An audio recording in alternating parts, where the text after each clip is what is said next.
A palavra que eu quero trazer a vocês, eu vou tomar como o nosso ponto de partida, né, aquilo que define o nosso trilho, Lucas, capítulo 14, eu vou ler do versículo 28 ao 32, que diz: Pois qual de vocês, pretendendo construir uma torre, não se senta primeiro para calcular a despesa e verificar se tem os meios para concluir, para não acontecer que, tendo lançado os alicerces e não podendo terminar a construção, todos os que a virem zombem dele, dizendo: esse homem começou a construir e não pôde acabar.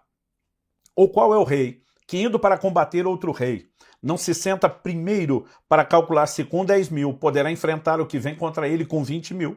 Caso contrário, estando outro ainda longe, envia-lhe uma embaixada pedindo condições de paz.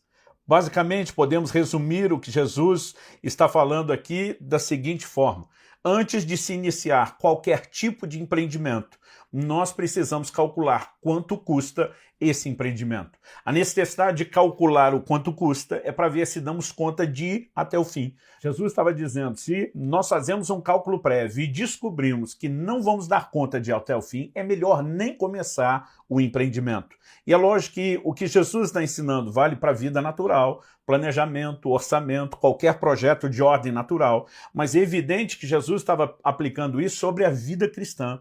Os versículos anteriores ao 28 trazem exatamente essa ideia quando Jesus está falando sobre quem quer ser seu discípulo. O Senhor Jesus disse: alguém vem a mim, verso 26, e não me ama mais do que ama seu pai, sua mãe, sua mulher, seus filhos, os seus irmãos e irmãs e até a própria vida, não pode ser meu discípulo. No verso seguinte ele diz: quem não tomar sua cruz e vier após mim, não pode ser meu discípulo. É depois de fazer essa declaração que ele diz: qual de vocês, quando vai construir uma torre, não se senta primeiro a calcular? Em outras palavras, Jesus está dizendo: se você quer ser meu discípulo, coloca na ponta do lápis, calcule isso. Por quê? Você não pode imaginar que a condição de discípulo lhe trará apenas bônus e nenhum ônus. Em outras palavras, Jesus está nos chamando a atenção para algo muito importante. E eu quero te dizer, se isso não se aplica só ao aspecto natural, mas se estende ao espiritual, com essa menção clara da vida cristã, de ser discípulo de Jesus, eu quero garantir a você que, ministerialmente falando, esse raciocínio também é válido. Nenhum de nós deveria lançar-se ao ministério sem entender no que está se lançando. No entanto, a verdade prática é que a maioria de nós aceitou o convite, o chamado de Deus, alguns de nós o chamado de homens, alguns de nós a combinação do chamado divino usando homens, mas a verdade é que muitos que estamos servindo a Deus já há anos no ministério entramos sem ter noção do que é que nos aguardava. E muitas vezes, de maneira inconsciente, nós, assim como alguns que se convertem e não são orientados sobre o que é a vida cristã e não sabem exatamente no que é que estão se metendo, muitos de nós entramos no ministério de forma equivocada. É lógico que apesar desses conceitos e expectativas erradas, isso não anula, né, a legitimidade do chamado e o que nós temos feito para Deus. É lógico que mesmo não tendo calculado antes, entender algumas verdades sobre quanto custa o ministério, e esse é o tema da minha mensagem hoje, quanto custa o ministério, né? Entender isso pode nos ajudar daqui para frente, e também pode nos ajudar na formação de uma nova geração de ministros, que deveria ser instruída com mais clareza sobre o que lhes aguarda, antes mesmo de dizerem o seu sim, antes mesmo, né, de se disponibilizarem para o Senhor e para o serviço do Reino de Deus. Porque somente entendendo quanto custa o ministério é que nós vamos poder nos preparar adequadamente para isso. E quando eu falo a respeito de nos prepararmos, eu quero ir além daquele fundamento básico do ministério, que o ser vem antes do fazer, portanto, toda a preparação não é apenas estudar a Bíblia para pregar. Lá em 1 Timóteo, capítulo 3, nós percebemos que quando Paulo fala daquele que aspira ao episcopado, e depois também fala do diácono, se você somar as características que ele coloca ali, né, se esperarem desses candidatos ao ministério, somadas as duas listas, eliminadas as repetidas, nós temos 16 características distintas daquilo que se espera de quem deseja servir no ministério.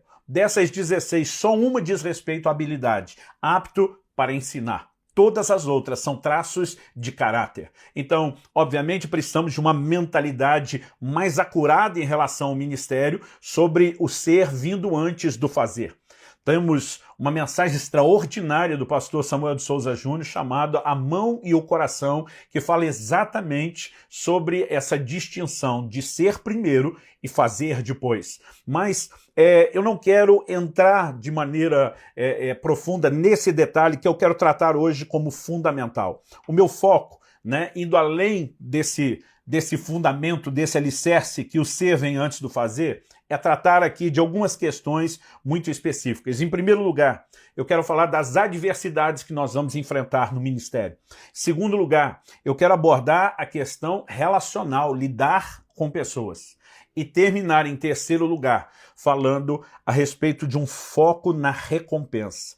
O que, qual, né, e quando vem a nossa recompensa, entender essas coisas vão nos ajudar a ajustar as nossas expectativas. Quando eu falo a respeito de ajustar a expectativa, acredito que isso é algo importantíssimo, porque a decepção costuma ser proporcional à expectativa.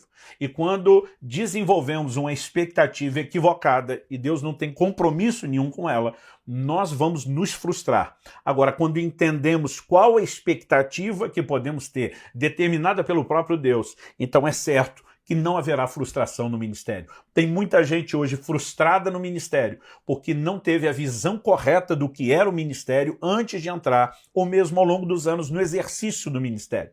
Então vamos tratar apenas dessas três questões. As adversidades que enfrentaremos, né? O lidar com pessoas, são as questões, né, que eu quero colocar no âmbito relacional, e também essa questão da nossa recompensa do retorno que teremos. Bom, em 1 aos Coríntios, no capítulo 16, nos versículos 8 e 9, o apóstolo Paulo diz assim: ficarei em Éfeso até o Pentecostes, porque uma porta grande e oportuna para o trabalho se abriu para mim.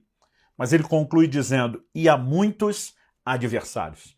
Eu acho extremamente reveladora essa palavra do apóstolo Paulo. Ele fala de uma porta, né, que é grande, de uma porta oportuna. Muitas vezes Paulo fala do Senhor abrindo essas portas, né? Escrevendo aos Coríntios, ele também diz: uma porta grande e eficaz se me abriu no Senhor, não tive tranquilidade do meu espírito porque não encontrei a Tito. Agora, apesar dessa porta ter sido aberta, e obviamente quem está abrindo a porta para a pregação do evangelho grande e oportuno é Deus e não o diabo. Apesar de Deus abrir a porta, Paulo está dizendo, mas há adversários. Em outras palavras, nós precisamos entender que junto com a porta aberta, vem no pacote as adversidades, os adversários, as oposições, as dificuldades. Uma das fantasias que nós criamos sobre o ministério é que se Deus nos chamou para fazer alguma coisa para Ele, então nós podemos ficar à vontade que não haverá dificuldade, adversidade, oposição, que tudo será fácil. Grande engano. Né? Ao olharmos para as Escrituras, se há algo que eu e você podemos esperar quando nos dispomos a fazer a obra do Senhor, é que a gente enfrente resistência. Não apenas porque é um reino espiritual tentando se opor à nossa missão, mas também porque há pessoas que não entendem os nossos valores. Nós estamos na contracorrente, né? Nós estamos nadando contra a maré de um mundo com valores completamente diferentes e logo enfrentaremos dificuldades, enfrentaremos adversidades. Eu quero resumir dentro desse ponto uma mensagem que costumo pregar chamada Gigantes dos quais não me falaram. Quando Deus fala a respeito da terra prometida, quase toda a ênfase é uma terra boa, uma terra que mana leite e mel. Mas em Números 13, quando os espias são enviados para olhar a terra e retornam, eles voltam e dizem em Números 13, 27, verdadeiramente a terra mana leite e mel. Ela é tudo o que nos disseram. Ou seja, quando eles vão falar da terra, tipo, ó, Deus deu a letra certinho, a terra é boa. Mas nesse momento, quando os espias voltam, e 10 deles não apenas estão desanimados, mas eles desanimam uma geração inteira, eles começam a dizer, mas nós vimos lá gigantes. A reação do povo no início do capítulo 14 de Números é de chorar, levantar a voz, ninguém dorme à noite, um caos se instalou e de repente eles estão dizendo, vamos levantar um capitão, vamos voltar para o Egito, né? Nós queremos sumir desse negócio que é essa terra prometida, vamos voltar para onde saímos, e nós temos uma grande crise sendo vivida no contexto da nação de Israel. Por quê? Porque não se foi falado a respeito dos gigantes. Os gigantes não eram novidades na terra. desde de antes do dilúvio eles já são mencionados. Os patriarcas Abraão, Isaac e Jacó, todos moraram na terra de Canaã, inclusive os filhos antes de irem para o Egito. Então pelo menos 4 gerações tiveram contato com a existência dos gigantes. Eu não sei por que isso não foi comunicado adiante. Um dia, anos atrás, meus filhos me perguntaram: pai, por que vocês falam caiu a ficha? Eu falei: não, para dizer que a gente entendeu. Eu falei: não, o que a mensagem significa nós sabemos, nós não entendemos um exemplo. Por que cair a ficha? O que uma coisa tem a ver com a outra? Então eu tive que falar para eles da época do orelhão, do telefone público, que a gente comprava crédito na forma de fichas. Quando a ligação completava, era ali que a ficha caía. E nunca imaginei que eles não entenderiam algo que para nossa geração era claro, mas a gente nem percebe que não está mais comunicando para uma outra geração que não vive aquela realidade. Pode ser, nós não podemos dizer com certeza, que ao longo dos anos, dos séculos, simplesmente se deixou de falar no assunto, se deixou de comunicar aquilo que anteriormente era óbvio. Mas a pergunta a ser feita é: por que é que Deus não falou a respeito dos gigantes? E a única pista que nós temos na própria Escritura está lá em Êxodo, no capítulo 13, nos versículos 17 e 18. Êxodo 12, eles estão celebrando a Páscoa e saindo do Egito, dando início àquela jornada, e já no capítulo 13, Deus fala assim para Moisés: vocês não vão se dirigir ao Egito pela terra dos filisteus, que é a Palestina.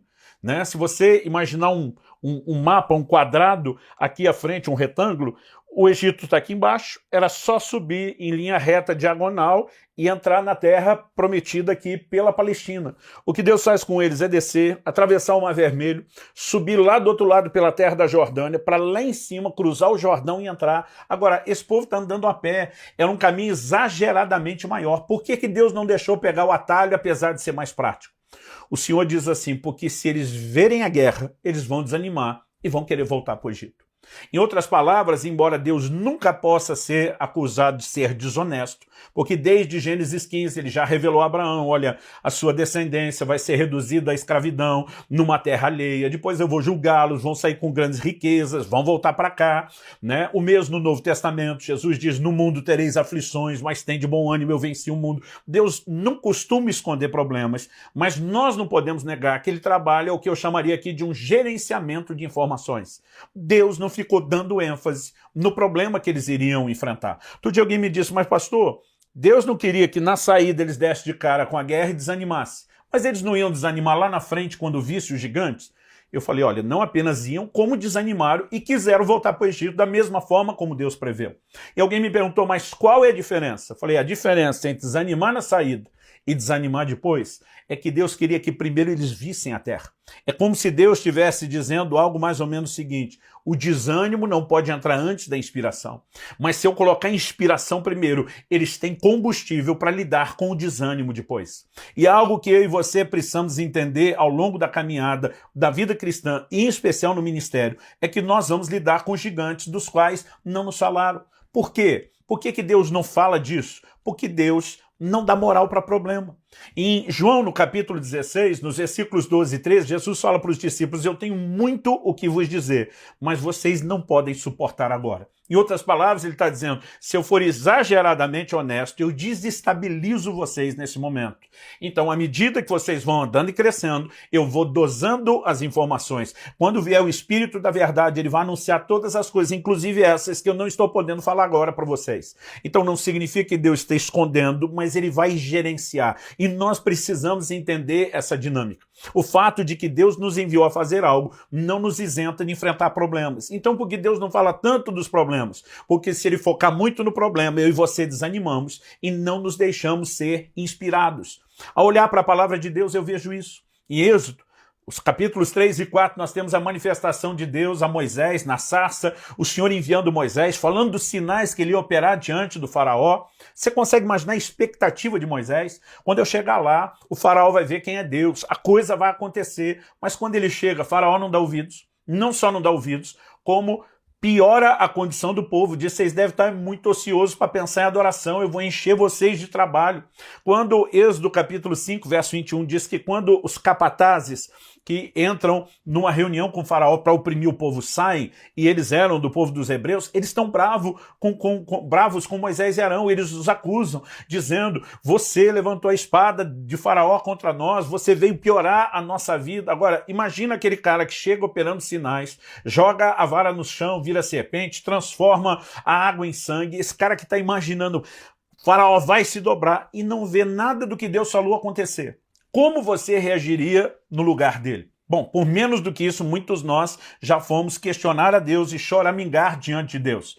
Eu achei interessante que esse mesmo texto lá de Êxodo nos mostra não apenas o desabafo de Moisés com Deus, mas a resposta que Deus dá para Moisés, né? O texto nos mostra no verso 22 de Êxodo 5, 22 e 23. Então Moisés, voltando-se ao Senhor, disse, ó Senhor, por que afligiste esse povo? Por que me enviaste? Pois desde que me apresentei a faraó para falar em teu nome, ele tem maltratado esse povo e tu nada fizestes para livrar o povo. Em outras palavras, Moisés falou, não está funcionando nada, o Senhor não fez nada do que eu estava esperando. Qual é a resposta divina? Êxodo capítulo 6, verso 1, versículo seguinte diz, então o Senhor disse a Moisés, agora você verá o que vou fazer a faraó, pois por mão poderosa os deixará ir, e por mão poderosa os expulsará da sua terra. A palavra de Deus nos mostra que Deus simplesmente não discute o problema com Moisés. Moisés está lá, não aconteceu, não está funcionando. Deus diz, mas vai funcionar. Mas Senhor, não aconteceu ainda, mas vai acontecer. E o interessante é que Deus não diz para Moisés, e ele ainda vai resistir um total de 10 vezes antes de finalmente ceder. Deus pula toda essa parte. Ele tenta colocar os olhos de Moisés lá no final do processo. Ele apenas está dizendo, Moisés, o que você precisa saber, eu já te disse. Faraó vai ceder, o meu poder vai prevalecer. Aquilo que eu te enviei para fazer será concretizado. E nós precisamos entender, ao lidar com o ministério chamado, que não há nada que nos isente de enfrentarmos dificuldades. E, aliás, muitas vezes nós vamos ter essa sensação, por que é que Deus não é claro sobre isso? O apóstolo Paulo, logo na sua conversão, ele está 3 dias lá em Damasco, trancado num quarto, orando, sem comer nem beber. Enquanto isso, Deus fala com um discípulo chamado Ananias, numa visão. Ananias vai lá e traz uma mensagem da parte do Senhor. E diz, irmão Saulo, o Senhor que te apareceu pelo caminho onde vias, me mandou aqui para orar por você, para que você volte a ver, seja cheio do Espírito Santo, mas ele também me mandou te dizer algumas coisas. Ele diz para Paulo, você vai testemunhar diante de reis, das grandes autoridades do mundo. Você vai ter um ministério internacional. O Senhor diz, eu vou te enviar para os gentios. Isso significava as outras nações. Mas ele também diz assim, e eu lhe mostrarei, não vou mostrar agora, vou mostrar depois, o quanto importa padecer pelo meu nome. O que nós temos aqui é algo genérico. Honesto o suficiente para que Paulo saiba que ele lidaria com problemas, mas não exageradamente honesto para que ele não desanime antes da hora. É lógico que o tempo, à medida que Paulo vai ganhando estrutura, ele vai dizer lá na frente, Atos 20, 23, que o Espírito Santo lhe revelava de cidade em cidade, que o que lhe aguardavam eram cadeias e tribulações. Nós precisamos entender que a maioria de nós entra no ministério projetando uma fantasia de que não haverá problemas. Nenhum de nós tem o direito de criar uma expectativa de um ministério sem adversidades. Mas cada um de nós tem o direito de acreditar que, a despeito das adversidades, nós veremos a boa mão do Senhor conosco. É uma questão de tempo, de intervenção por intervenção, degrau por degrau nessa escada. Nós veremos aquilo que Deus tem falado e prometido se cumprindo. No entanto, precisamos perseverar, precisamos permanecer crendo e não podemos nos deixar desanimar ou abater diante das circunstâncias, diante das adversidades. Quando eu olho para o Novo Testamento, eu vejo desde a vida de Jesus, passando pelos apóstolos, vamos incluir nisso o próprio Paulo, de quem temos um relato muito extenso, né, sobre o seu ministério na Bíblia. Ninguém esteve isento de adversidades. Então a questão é, eu e você também não estaremos isentos dessas adversidades. Agora, o que podemos esperar não é apenas aquele pessimismo de que a gente vai viver que nem prego, só levando na cabeça, mas é que, apesar de honestamente saber que haverá dificuldades, eu e você precisamos entender que não estamos sozinhos e não fomos e jamais seremos abandonados pelo Senhor. Muitas vezes nós não temos ideia do que é a carga do ministério. Paulo fala, além dessas adversidades, dos problemas, ele diz, ao que diariamente pesa sobre mim, o cuidado das igrejas. Né? Pensar na saúde, na necessidade das igrejas, nos problemas das pessoas, muitas vezes é um desafio maior do que a maioria de nós esperava ou imaginava. E muitas vezes nós podemos enfrentar um certo nível de dificuldade a ponto de trazer desespero. Em 2 Coríntios 1:8, Paulo diz: porque não queremos, irmãos, que vocês fiquem sem saber que tipo de tribulação nos sobreveio na província da Ásia. Foi algo acima das nossas forças, a ponto de perdermos a esperança até da própria vida. Olha o que Paulo está dizendo, a ponto de desesperar, perder a esperança da própria vida. Obviamente, Paulo aqui não está falando que ele pensou em tirar a sua vida. E eu quero mexer nesse assunto rapidamente de suicídio de pastores, porque a coisa vai se repetindo, parece que vai virando jurisprudência, nós começamos a aceitar, eu vejo comentário de pastores dizendo, só quem está ali entende a carga, e parece que nós estamos justificando o erro. Então deixa eu ser honesto a respeito disso. E eu sei que vou mexer num assunto delicado aqui, mas na minha teologia, vou falar minha opinião pessoal, o suicida está numa situação complicadíssima. O apóstolo Paulo diz aos Coríntios, se alguém destruir o corpo, que é o santuário do Espírito, Deus o destruirá. O que você acha que significa Deus o destruirá? O cara já destruiu o próprio corpo. O que é que sobrou depois do corpo destruído para que Deus destrua? Obviamente, a palavra de Deus está falando do aspecto espiritual do homem interior. Eu sei que nós podemos discutir assuntos de sanidade mental, mas o ponto é, nós começamos a aceitar algo que não é bíblico. Paulo não está dizendo que ele pensou ou planejou tirar a sua vida, ele diz que ele desesperou, como também Elias, que era homem semelhante a nós. Mas Elias também não planejou tirar a sua vida. Ele pede para Deus, está na sua mão, melhor me é morrer do que viver, resolva o Senhor. E nós precisamos entender que nenhum de nós tem o direito de desistir. O direito que eu e você temos e o dever que eu e você temos é de crer no que Deus pode fazer. Logo depois de falar isso no verso 8, Paulo diz no 9, de fato tivemos em nós mesmos sentença de morte, para que não confiássemos em nós mesmos, e sim no Deus que ressuscita os mortos, o qual, verso 10, nos livrou e ainda livrará de tão grande morte. Paulo diz, vai ter outros momentos de desesperar da vida, mas o Deus que já livrou, ele vai livrar futuro. Aliás, Paulo diz, nele temos esperado que ainda continuará a nos livrar. Se há uma expectativa que eu e você podemos ter, é que não importa o tamanho, a intensidade, a gravidade das adversidades, há um Deus que está conosco, que ressuscita os mortos, que nos fortalece, que já nos livrou, vai continuar nos livrando, vai livrar lá na frente no futuro. Então não importa se estamos falando de passado, presente, futuro, se há algo que é uma característica de Deus, é nos livrar em meio às adversidades. Então, se devemos esperar que as adversidades venham, também podemos contar com a certeza de que o Senhor intervém em nosso favor. Em segundo lugar, eu quero falar um pouco sobre lidar com pessoas. E aqui é um outro lugar onde nós temos que ajustar a nossa expectativa, né? Ou mesmo a nossa perspectiva. Porque alguns entram no ministério com uma perspectiva equivocada. Olha o que Paulo diz em 2 Coríntios, capítulo 12, versículo 15. Eu vou ler primeiro na tradução brasileira, depois na nova tradução da linguagem de hoje. Paulo diz, eu de boa vontade gastarei tudo e serei inteiramente gasto por amor das vossas almas. Gastarei tudo que eu tenho, recursos, materiais ou mesmo o depósito de Deus em mim, e diz, gastarei tudo que tenho e serei inteiramente gasto por amor das vossas almas.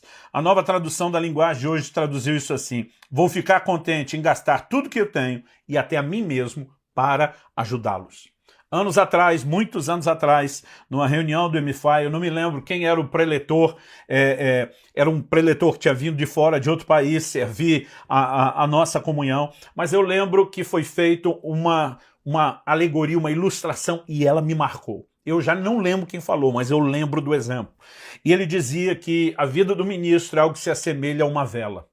Consome-se enquanto ilumina os outros. E esse exemplo me ajudou a ajustar a perspectiva. Por quê? Muitas vezes nós entramos no ministério sem entender a nossa responsabilidade de doar.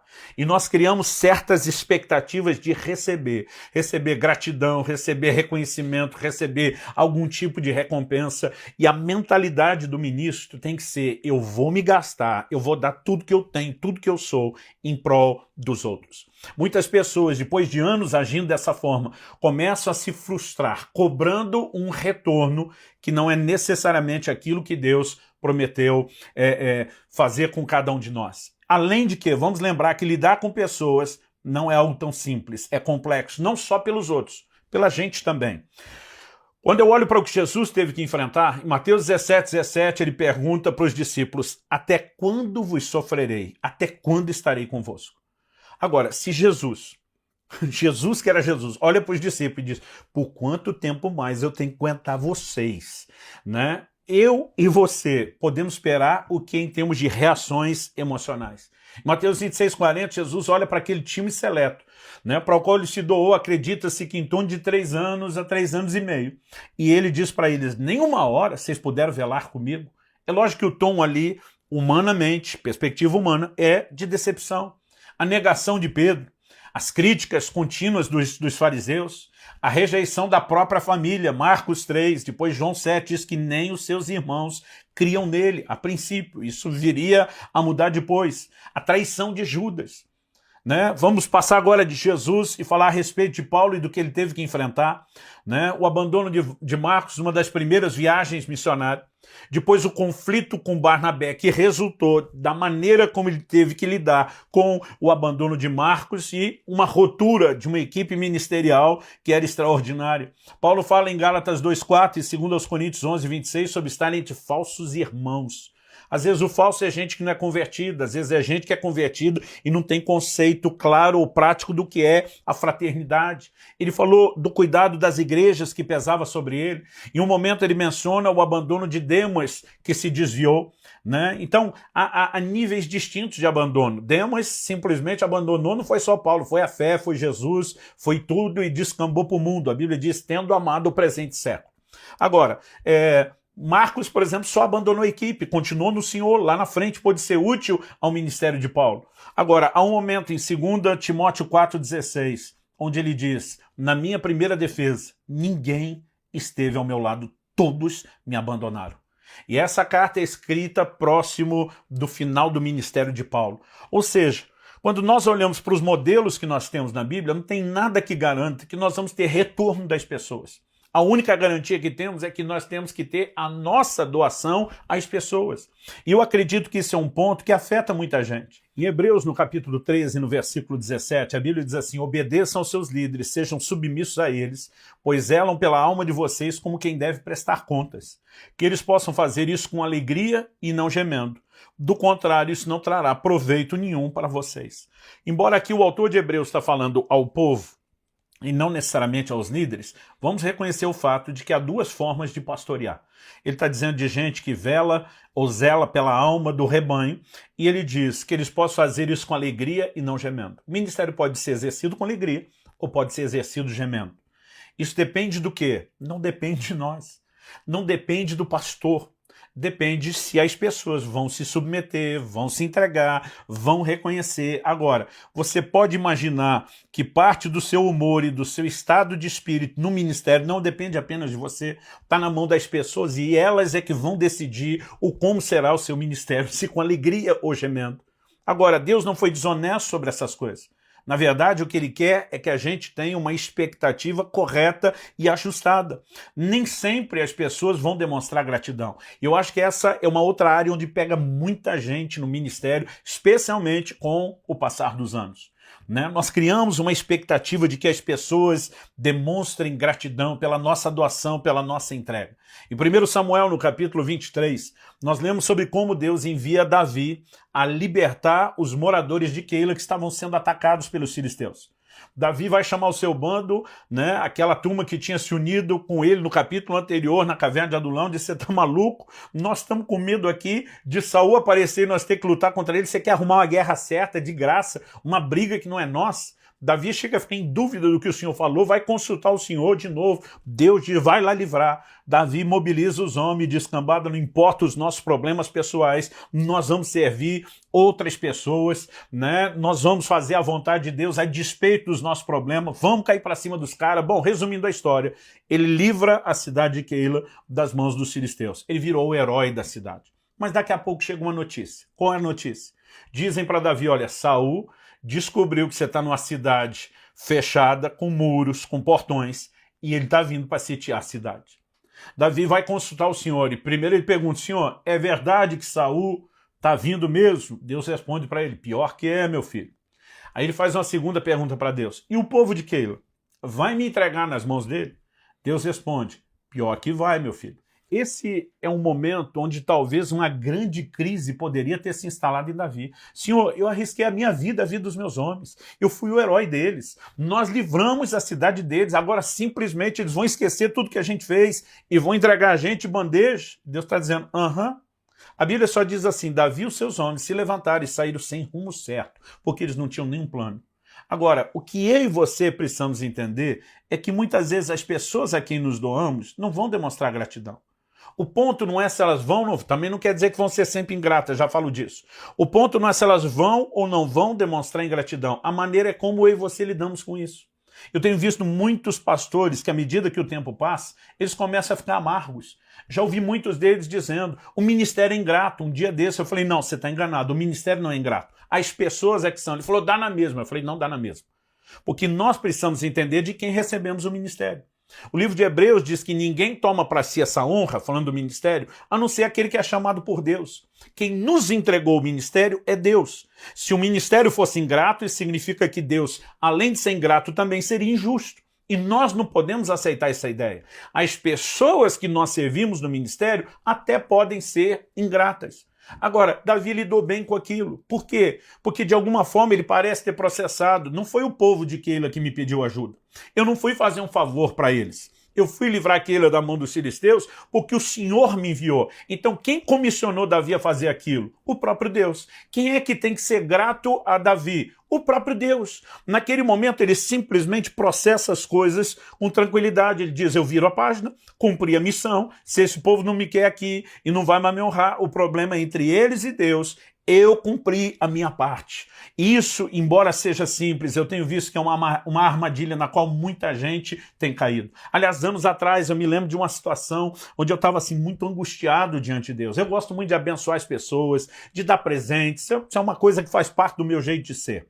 Mas eu me lembro que por 2 anos e meio, né, morei numa cidade aqui do interior do Paraná, e ali eu tive o privilégio de plantar uma igreja, de levar uma equipe, de organizar, e depois de 2 anos e meio, me mudei de lá, a cidade de Irati, para Curitiba. Nos 2 anos e meio que eu morei na cidade, eu não recordo, e às vezes a memória trai a gente, você pode estar sendo injusto, mas eu não me recordo de ter recebido nenhum tipo de presente de pessoa nenhuma. Né? Eu desfiz de tudo que eu tinha em Guarapuava, casa, carro, tudo que eu tinha para investir naquele projeto. Eu servi aqueles 2 anos e meio sem nenhum tipo de salário, sem nenhum tipo de retorno, tive que depender de Deus como nunca. E me dei conta, quando mudei para Curitiba, que eu não me lembrava de nunca ter recebido uma expressão de gratidão. É lógico que a maioria eram novos convertidos, não entendiam nada disso. Né? Eu quero falar da minha crise, não estou falando das pessoas. E eu comecei, logo cheguei em Curitiba, a entrar numa crise com isso. E em algum momento, aquelas mentiras de Satanás, as pessoas não são gratas, elas não estão honrando seu sacrifício, essas setas vão entrando e desanimando a gente. Eu me lembro que eu comecei a ficar aos poucos doído, depois amargo com isso. Eu não falava isso para ninguém, não falava para minha esposa, não queria desanimar ninguém, mas aquilo começou a me consumir por dentro. E eu me lembro de uma noite, Kelly já dormindo do meu lado na cama, não conseguia dormir, a minha vontade era chorar, a minha vontade era desistir do ministério, aquilo foi ganhando volume, e eu dizia, Deus, eu preciso de ajuda, eu não estou conseguindo lidar com isso, eu preciso que o Senhor faça alguma coisa. E naquela hora o Espírito Santo falou comigo assim de uma forma nítida e clara, e diz, você foi enganado. Depois de dizer, você foi enganado, o Senhor diz, tirando o contexto de Irati, ele me fez entender os novos convertidos, o tempo que precisava para entender aquelas coisas. Depois me fez ouvir algumas pessoas que olhavam para mim e diziam, pastor, a sensação que a gente tinha que o Senhor tinha tudo, não precisava de nada. Né? Naquele momento da minha crise, eu estava de novo andando a pé, já tinha dado 2 carros só naquele início de ano de oferta, né? E o meu coração com aquela sensação, a gente só se entrega, aquele sentimento da vela. Enquanto vou iluminando os outros, estou acabando comigo. E o Espírito Santo diz, você não sabe. Mas nesse momento, os irmãos da igreja estão se mobilizando para te dar um carro de presente. Eu levei um susto. Eu acordei a Kelly e falei, amor, Deus me disse que o povo da igreja vai dar um carro de presente. Né? Imaginei que ela ia ficar empolgadíssima com a notícia, principalmente pelo fato da gente estar a pé. Ela, tá. Eu falei, você deve estar dormindo para não estar empolgado com o que eu estou falando. Eu falei, eu só te acordei. Ela, tá. Eu lembro que eu parei e falei, vou parar por aqui, porque provavelmente você sabe e não quer estragar a surpresa. Alguém disse, puxa, pastor, Deus estragou a surpresa? Eu falei, não. Ele parcelou a surpresa, mesmo sabendo que fariam algo. Eu não imaginava. Na época eu lembro que me deram o que era o carro dos meus sonhos, uma Doblô Adventure, para não dizer que era 0 km, era 7.000 km rodado. Foi uma experiência marcante, mas naquele momento o marcante não foi receber o carro, foi Deus dizer, preste atenção. Se você regular a sua expectativa no lugar errado, você vai ter problemas, né? O que eu tenho aprendido ao longo do tempo é que o ministério não é ingrato. Algumas pessoas até pode ser. Pode ter gente como o Keila, que você se doou e daqui a pouco ele não está nem aí para você. Mas a pergunta é, você se doou a quem? Você tentou agradar quem? Se nós lembrarmos que quem nos chamou foi o Senhor, que recebemos o ministério da mão dele, se nós nos lembrarmos exatamente de quem veio a missão, nós temos que regular a expectativa de quem vem a recompensa. Então, lidar com pessoas não precisa ser tão complicado. Não só porque o Espírito Santo derrama o amor de Deus no nosso coração pelas pessoas, mas porque nós vamos regulando a expectativa. É lógico que também não quer dizer que todo mundo vai ser ingrato. A Bíblia diz em Atos 16 que o carcereiro de Filipos, depois de aceitar Jesus com a sua casa, deu de comer para Paulo, lavou as feridas, o que não tinha feito antes. Em Atos 28, quando Paulo está na ilha de Malta, depois daquele avivamento de cura, as pessoas trazem provisões para Paulo e os outros náufragos fazer a viagem. Nós podemos dar inúmeros exemplos. Agora, o que eu quero destacar é que nós precisamos colocar os olhos no lugar certo. E parte de saber quanto custa o ministério não significa acreditar que não há recompensa. Significa que nós não devemos esperar das pessoas a recompensa. Mas nós precisamos entender que a recompensa vem do Senhor. E, aliás, devemos exercer o ministério focando nisso. Em Apocalipse 22, no versículo 12, o Senhor diz, eis que cedo vem. E comigo está a minha recompensa para dar a cada um segundo as suas obras. Então, quando vamos planejar a construção dessa torre do ministério, nós precisamos saber, vamos lidar com adversidades, teremos dificuldades em lidar com pessoas e até mesmo nessas questões relacionais. No entanto, nós podemos esperar uma recompensa. Só não devemos esperá-la do lugar ou da fonte errada. Devemos esperá-la da fonte certa. Aliás, pense em algo que Deus quer que fortaleça e anime o coração de cada um de nós. Eu lembro quando eu era ainda garoto, solteiro, de ter lido numa camiseta uma frase que eu nunca mais esqueci. Acho que se a tradução não for literal, está perto. É algo mais ou menos assim, servir a Deus. O salário pode não ser lá essas coisas, mas a aposentadoria é coisa de outro mundo. E a gente pode dizer literalmente, é coisa de outro mundo. Nós precisamos entender que foi Deus que nos estabeleceu no ministério para cuidar dos que são dele. Atos capítulo 20, verso 28, diz, cuidem de vocês mesmos e de todo o rebanho no qual o Espírito Santo os colocou como bispos para pastorearem a igreja de Deus, a qual ele comprou com seu próprio sangue. Ou seja, Paulo está orientando um grupo de pastores dizendo, gente, as pessoas são de Deus. Quem colocou vocês para cuidar das pessoas é Deus. Em outras palavras, você responde a Deus. Deus te chamou, Deus te colocou lá. E os que você está cuidando são de Deus. Então você tanto vai responder diante dele, como qualquer recompensa vem dele. Em 1 Coríntios 12, 28, Paulo diz, a uns estabeleceu Deus na igreja. Primeiramente apóstolo, segundo lugar profeta, terceiro lugar mestre. Quem nos estabeleceu? Deus. E se nós olhamos para o ministério no qual Deus nos estabeleceu como algo ingrato, nós estamos chamando Deus de ingrato e também de injusto. Mas em Hebreus, no capítulo 6, no versículo 10, a Bíblia diz, Deus não é injusto para se esquecer das nossas obras. Nós não podemos de forma alguma deixar que esse tipo de engano entre. Um dia todos nós estaremos diante do tribunal de Cristo, como Paulo diz lá em 2 Coríntios, capítulo 5, versículo 10, e vamos receber a recompensa de tudo aquilo que fizemos por meio do corpo. Nós precisamos ter uma certeza, nós não vamos levar nada, absolutamente nada dessa vida. Não adianta tentar agir como os faraós que tentavam botar riqueza na sepultura, né? A Bíblia diz, nada trouxemos para esse mundo e nada daqui levaremos. Agora, o livro de Apocalipse diz lá no capítulo 14, no verso 13 e início do 14, bem-aventurados os que agora morrem no Senhor, para que descansem das suas obras. E o texto diz assim, pois as suas obras os acompanham. A única coisa que eu e você podemos levar dessa vida são nossas obras. Elas vão nos acompanhar. Elas vão gerar uma recompensa eterna. Hebreus capítulo 6, quando fala dos rudimentos da doutrina de Cristo, ele mostra, né, de uma maneira muito clara, não só a questão da ressurreição dos mortos, mas o juízo eterno. O juiz não define só o estado de salvação ou perdição das pessoas, mas todas as recompensas que virão depois. E nenhum sacrifício terreno deixará de ter recompensa celestial. Hebreus 11:35 fala de alguns, no meio daquela galeria dos heróis da fé, quando fala de muita gente que foi livre por Deus, fala de alguns que não aceitaram o seu livramento porque visavam uma superior ressurreição. Ou seja, poderiam ter exercido fé, poderiam ter uma história de livramento, como quem escapou do fogo, como quem escapou dos leões, mas eles disseram para Deus, nós abrimos mão.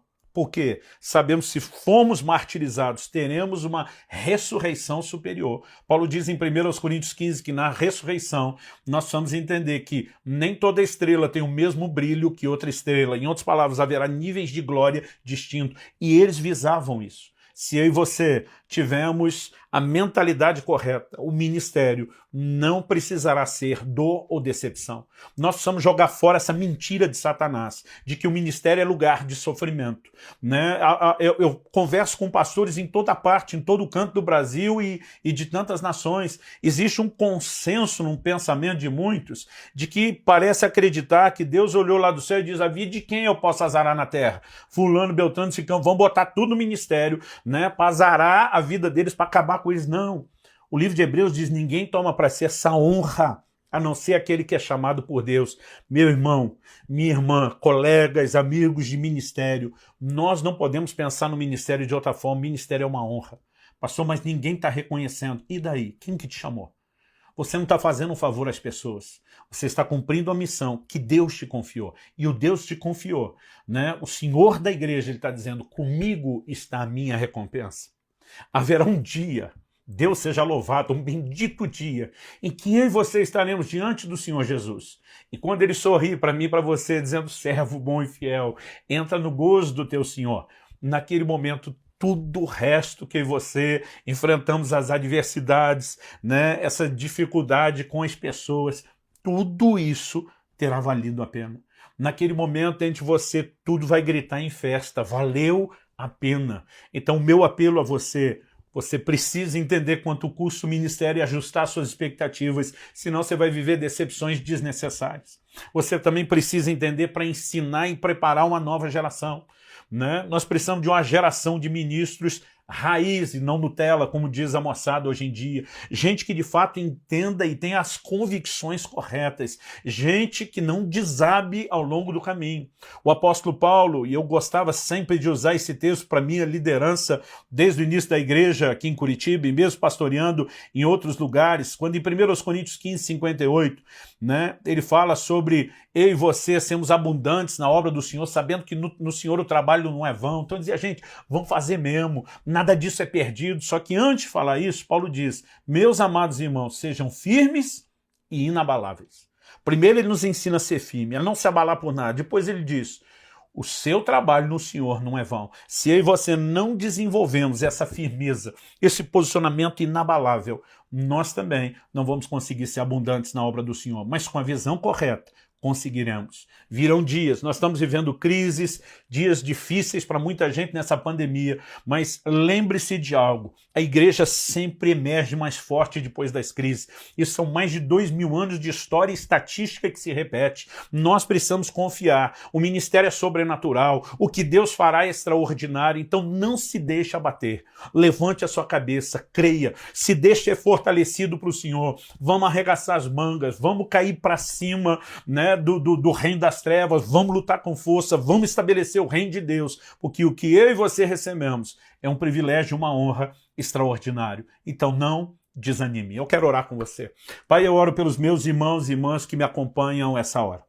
Eu clamo que a graça do Senhor os envolva. Eu clamo que uma percepção mais acurada do ministério seja trabalhada pelo Teu Espírito Santo de forma personalizada, que o Senhor possa ir além dessas aplicações genéricas que nós fizemos aqui na exposição dessa palavra, que o Senhor traga aquela aplicação personalizada e, acima de tudo, eu oro, Pai, que mais do que um mero encorajamento emocional, haja uma descarga de ânimo sobrenatural, vinda dos céus, haja fortalecimento fortalecimento no coração dos meus irmãos e irmãs, para que eles se levantem fazer a obra de Deus com afinco, com dedicação, entendendo a honra que lhes foi confiada, não se deixando ser enganado pelo inimigo ou pela circunstância, e cientes de que um dia receberemos das tuas mãos a recompensa. Nós clamamos graça e favor sobre cada um deles, em nome de Jesus e para a glória de Deus. Amém.